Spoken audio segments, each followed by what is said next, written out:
My parents didn't belong in Waitsfield, but they moved there anyway. My mother answered the first knock at the door of the new house expecting a casserole. "We'd painted the house evening fog," she told me, but the woman from across the street wanted to know why we painted it purple like Italians. Some people wore their difference honestly, but my parents were liars, illegitimate Waitsfielders, their off-whiteness discovered only after the paint had dried. By the time I was born, the house had faded to the color of dirty snow. The oldest houses in Waitsfield were older than the town and bore plaques to mark their age. Generations of families had been born and died in them, and the town's 6 graveyards were populated mostly by children. Over the centuries, the slate stones had eroded and sunk in the dirt, and they looked like gray, crooked teeth inscribed with little lambs and angels.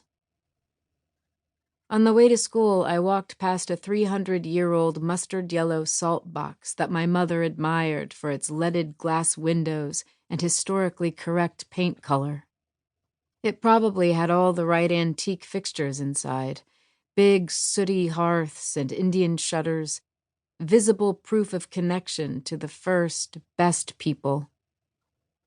My mother referred to Western Massachusetts as out west, and I was mostly ignorant of the geography beyond our neighborhood.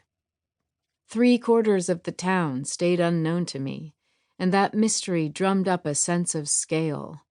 To this day, I couldn't tell you how to get to the lodge school where the rich kids went. It was just there somewhere, in those 10 square miles, not for me to find. I often asked my mother to drive us down to the part of town where every house had a plaque. It looked like a movie set. I knew a girl whose house had been used in a television ad for a clothing store.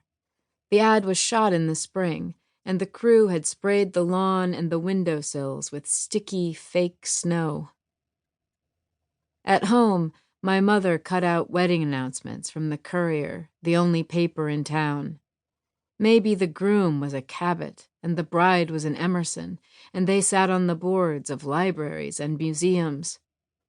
My mother didn't know these people, but she liked the way they looked on our refrigerator. She also liked to study an old typeset record of the town's census, turning the well-handled pages as one would a beloved picture book, but there were no pictures, just lists of names and addresses. She cross-referenced the addresses with real estate listings in the Courier each week. Sometimes she took me to look at the big old houses.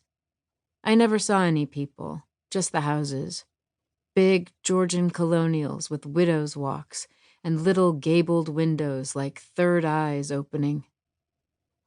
I liked the estates, too, especially on Pond Road, which my mother told me was the most expensive street in town.